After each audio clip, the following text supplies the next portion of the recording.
Hello दोस्तों, mathematics tutorial में आपका स्वागत है। आज का टॉपिक है क्लास 10th का एक्सरसाइज 8.1 का question number third and question number 6 जो मैं आपको समझाऊंगा। तो स्टार्ट करते हैं। तो मैंने क्वेश्चन लिया हुआ है third number, sine A equals 3/4 then calculate cos A and tan A. ठीक है, तो हम क्या करते हैं कि साइन ए की वैल्यू दे रखी है 3/4। तो साइन ए की वैल्यू यानी अब ये थीटा है, तो थीटा के सामने जो एंगल होता है, साइड होता है, उसको हम परपेंडिकुलर बोलते हैं। और जिस साइड पे वो एंगल बना होता है उसको हम बेस बोलते हैं। ट्रिग्नोमेट्रिक बेसिक रेशियो के बारे में मैंने एक पहले वीडियो भी बना रखी है और एक शॉर्ट्स भी डाला हुआ है। ठीक है, अगर आपने वो वीडियो एंड शॉर्ट्स नहीं देखे हैं तो मैं आपको इसके डिस्क्रिप्शन में उसका लिंक दे दूंगा, जिससे आप उसको आसानी से समझ सकते हैं। तो आपको ये चीज़ें थोड़ी और अच्छी से समझ में आ जाएंगी। इसलिए आपसे रिक्वेस्ट है, अगर आप इनको समझना चाहते हैं तो वो वीडियो एंड वो शॉर्ट्स जरूर देखें, जिससे आपको जितनी भी यहाँ पे कंफ्यूजन होगी रेशियो समझने में, अभी मैं जो बताऊंगा वो आपको दूर हो जाएगी। ठीक है, तो मैं स्टार्ट करता हूँ इसको। तो मैंने अब देखो ये थीटा है, ए है, ए के सामने ये थीटा है, थीटा के सामने ये जो साइड है ये परपेंडिकुलर हो गया और हाइपोटेनस हमेशा सेम रहता है। और जिस साइड पे एंगल बना होता है वो बेस होता है। ठीक है ना, जिस साइड पे एंगल जो बना होता है वो साइड जो होती है बेस होती है। ठीक है, तो हम क्या करते हैं, हमें हाइपोटेनस पता है और परपेंडिकुलर पता है। तो हम क्या करेंगे, पाइथागोरस थ्योरम हमें पता होता है। उसमें क्या होता है, कोण का स्क्वायर इक्वल्स होता है लंब का स्क्वायर प्लस आधार का स्क्वायर। ठीक है, तो इसके थ्रू हम क्या करेंगे, AC की वैल्यू निकाल लेंगे। ठीक है, कोण की वैल्यू हमें दे रखी है 4, 4 की वैल्यू इक्वल्स लंब क्या है इसमें 3 है, 3 का स्क्वायर प्लस आधार हमें पता करना है, तो हम आधार को ऐसे ही लिख देंगे। ठीक है, तो 4 का स्क्वायर क्या होता है 16 होता है, 16 रह देंगे। और 3 का स्क्वायर 9 होता है, तो 9 को हम लेफ्ट साइड में ले आएंगे, ये माइनस में हो जाएगा, इक्वल्स आधार का स्क्वायर। ठीक है, हमें आधार की वैल्यू निकालनी है, तो आधार को हम ऐसे ही रहने देंगे। अब 16 में से 9 जाएगा 7 होगा, और आधार बस हमें आधार निकालना है। जब स्क्वायर दूसरे साइड में जाता है तो रूट बन जाता है। ये बात ध्यान में रखिएगा, कभी भी स्क्वायर जो होता है जब दूसरे साइड जाता है तो वो रूट का काम करता है, यानी अंडर रूट का काम करता है। तो इसको हम अंडर रूट लगा दिए, तो हमें आधार की वैल्यू मिल गई √7, जो मैंने यहाँ पे पहले से निकाल रखी है। मैंने आपको निकाल के बता भी दिया कि आपको कंफ्यूजन ना हो कि ये √7 मैंने कहाँ से लिखा हुआ है। ठीक है, तो हम क्या करते हैं, हमें तीनों चीज़ पता चल गई। हमें क्या निकालना है, पहला हमें कॉस निकालना है, कॉस ए निकालना है। तो कॉस ए की वैल्यू मैंने पहले बता रखा था, मेरे रेशियो में शॉर्टकट एक बताया था मैंने, लाल बट्टे कक्का के ए। ये हमेशा ध्यान में अपने रखो, इससे आपको पता चल जाएगा। ठीक है, एल मीन्स होता है लंब यानी परपेंडिकुलर, ए मीन्स होता है आधार यानी बेस, एल मीन्स लंब तो पता ही है, के मीन्स होता है हाइपोटेनस यानी कोण। ठीक है, तो यही चीजें हमें देखनी है। कॉस की वैल्यू ये फर्स्ट वाली जो होती है साइन की होती है, दूसरी वाली कॉस की होती है, तीसरी वाली टेन की होती है। ठीक है, कॉस की वैल्यू क्या होती है, आधार बटे कोण यानी बेस अपन हाइपोटेनस। ठीक है, तो मैंने लिखा हुआ है साइन की वैल्यू दे रखी है, कॉस की वैल्यू मैंने निकाल ली ए। अब ये है, इसके लिए परपेंडिकुलर यही रहेगा, हाइपोटेनस यही रहेगा, और बेस यानी इसी साइड पे ये एंगल बना हुआ यही इसका बेस हो गया। ठीक है, तो AC अपान, मैंने लिखा नहीं है, मैं यहाँ पे आपको एक बार लिख भी देता हूँ, बेस अपान हाइपोटेनस यानी AC अपान AB। ठीक है, AC की वैल्यू निकाल ली हमने √7 और AB की वैल्यू हमें पता है 4। ठीक है, हमें कॉस की वैल्यू निकल के 2 निकालना था, एक कॉस ए निकालना था और एक टेन ए निकालना था। तो मैंने क्या किया, कॉस ए तो मैंने निकाल लिया, क्या होता है बेस अपन हाइपोटेनस होता है, बेस की वैल्यू हमें पता चल गई, हाइपोटेनस की वैल्यू भी हमें पता है, तो √7/4 हो गया। ठीक है, अब हम क्या करते हैं, अब निकाल लेते हैं, हमें टेन थीटा निकालनी है। तो ये भी एक फॉर्मूला ही है, ये भी एक आपको रेशियो याद रखना है हमेशा कि टेन की वैल्यू जो होती है साइन और कॉस के रेशियो में होती है। ठीक है, टेन की जो वैल्यू होती है साइन और कॉस के रेशियो में होती है, ये हमेशा याद रखना, इंपॉर्टेंट है ये। ठीक है ना, टेन थीटा इक्वल्स क्या होता है साइन थीटा अपन कॉस थीटा। ठीक है, तो टेन ए की वैल्यू क्या हो जाएगी sign A upon cos A. Sign ए की वैल्यू हमें पता थी 3/4। ठीक है, मैंने लिख लिया। कॉस ए की वैल्यू हमें पता चल गई √7/4।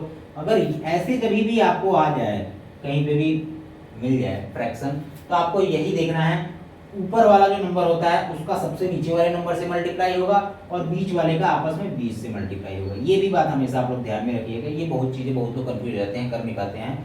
तो ये बात ध्यान में रखिएगा, सबसे ऊपर वाले नंबर का मल्टीप्लाई सबसे नीचे वाले से होगा और बीच वाले का आप बीच वाले नंबर का बीच वाले से आपस में मल्टीप्लाई हो जाएगा। तो मैंने यही किया, 3 का आपस में 4 से मल्टीप्लाई कर दिया और 4 का √7 से मल्टीप्लाई कर दिया। तो 4 से 4 कैंसिल हो गया, बचा गया 3/√7। तो हमें किसकी वैल्यू मिल गई, tan a की वैल्यू मिल गई, हमने ये निकाल ली, यानी हमने ये इक्वेशन सॉल्व कर दिया। ठीक है, हम आते हैं दूसरे क्वेश्चन पे।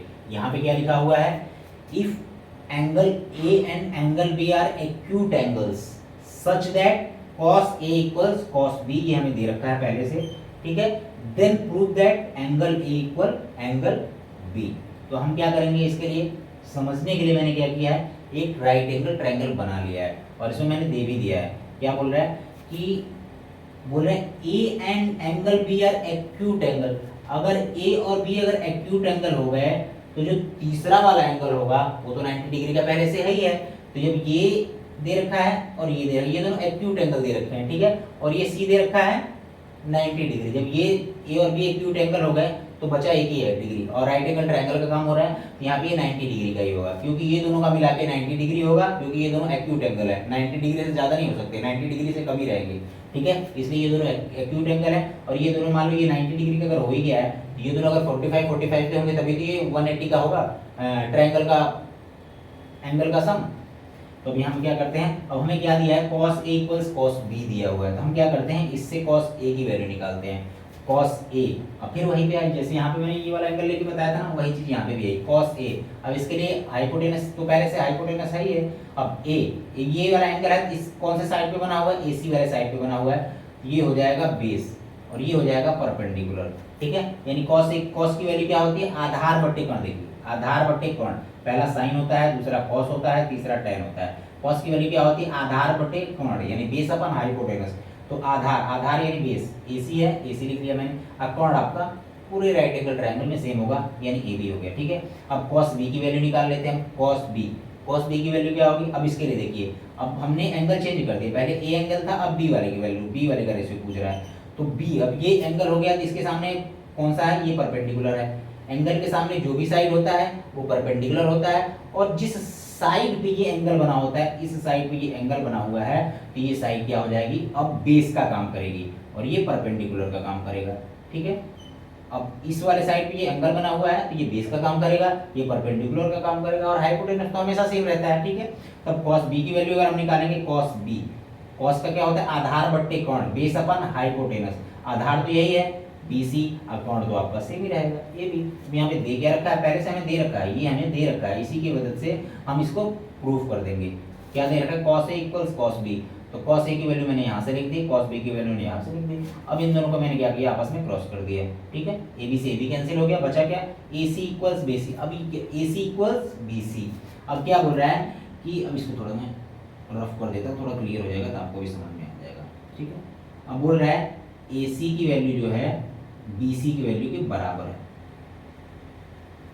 AC की वैल्यू, AC साइड जो है वो BC साइड के बराबर है। और एक थ्योरम बोलता है, अभी मैं आपको जब ज्योमेट्री वाली क्लास लूंगा आपकी, तो उसमें आपको मैं थ्योरम, जितने अभी मैं जो थ्योरम बताने जा रहा हूँ, ये थ्योरम आपको आएगा तो उस टाइम मैं आपको प्रूफ करके बताऊंगा और एक अच्छे तरीके से बताऊंगा, जिससे आपको ज्योमेट्री एकदम सिंपल होती है। ठीक है ना, ज्योमेट्री को अगर आप सही से अगर पढ़ना चाहोगे तो एकदम समझो हलवा बोलते हैं ना देसी भाषा में, हलवा बोलते हैं, मतलब सरल, एकदम सिंपल, समझ गए, वो होती है ज्योमेट्री। तो मैं जब आपको ज्योमेट्री की क्लास लूंगा तो मैं आपको ज्योमेट्री बढ़िया से बताऊंगा। तो अभी एक थ्योरम होता है कि बराबर साइड के सामने का जो एंगल होता है वो भी आपस में बराबर होता है, क्योंकि ये साइड दिख रहा है और ये साइड आपस में दोनों बराबर है। इसके सामने ये एंगल आ रहा है और इसके सामने ये एंगल आ रहा है। मैं क्या बोल रहा हूँ कि बराबर साइड के सामने का एंगल क्या होता है, आपस में बराबर होता है। तो प्रूफ तो हो गया हमें, इसके सामने ये एंगल है और इसके सामने और ये एंगल है, तो ये A और B आपस में बराबर हो गए। देखो AC इक्वल BC है, AC इक्वल BC दे रखा है, तो देन क्या करेंगे, हम प्रूफ कर लेंगे angle A equal angle B। कौन से थ्योरम से, कि बराबर भुजा के सामने यानी बराबर साइड के सामने का एंगल जो होता है वो बराबर होता है, यानी इक्वल साइड के सामने का एंगल इक्वल होता है। उसके थ्रू हमने क्या कर दिया, angle A equal angle B proof कर दिया। यानी यहाँ पे मैंने लिख भी दिया है, आप लोग इससे समझ सकते हैं, मैंने हिंदी में लिखा है, जिसको इंग्लिश में नहीं समझ में आएगा तो मैं उसके लिए एक इंग्लिश में वीडियो बना दूंगा, जो भी वर्ड यहाँ पे लिखा है, मैंने हिंदी में भी कुछ लिखा है तो मैं इंग्लिश में ही लिखूंगा उस चीज़ को, जिससे आपको अच्छे से समझ में आ जाए, इंग्लिश वालों को, हिंदी वालों को ये अच्छे से समझ में आ जाएगा। ठीक है, तो मैं क्या बोल रहा हूँ, तो वही हो गया कि अगर बराबर भुजा के सामने का एंगल जो होता है बराबर होता है, ये तो हमने प्रूफ कर दिया है। ठीक है, मेन आपको ये याद रखना है रेशियो समझने के लिए, लाल बट्टे कक्का, ये मैंने शॉर्टकट तरीका बनाया हुआ है। ठीक है ना, इसके थ्रू आप जितने भी ट्रिग्नोमेट्रिक रेशियो होते हैं सारे आप फाइंड कर सकते हैं। ठीक है ना, तो अगर इन दोनों क्वेश्चन में आपको अगर कोई भी परेशानी हो तो आप मेरे को कमेंट करिए, जो भी आपका इशू है मैं उसको और अच्छे तरीके से थोड़ा समझाने की कोशिश करूंगा, जिससे आपको अच्छे से समझ में आ जाए। अगर ये वीडियो आपको अच्छी लगे तो आप इसको सब्सक्राइब करिए, लाइक करिए, शेयर करिए, तो मुझे और भी अच्छा लगेगा, मैं आपके लिए और भी अच्छी अच्छी वीडियो बनाने की कोशिश करूंगा। थैंक यू दोस्तों।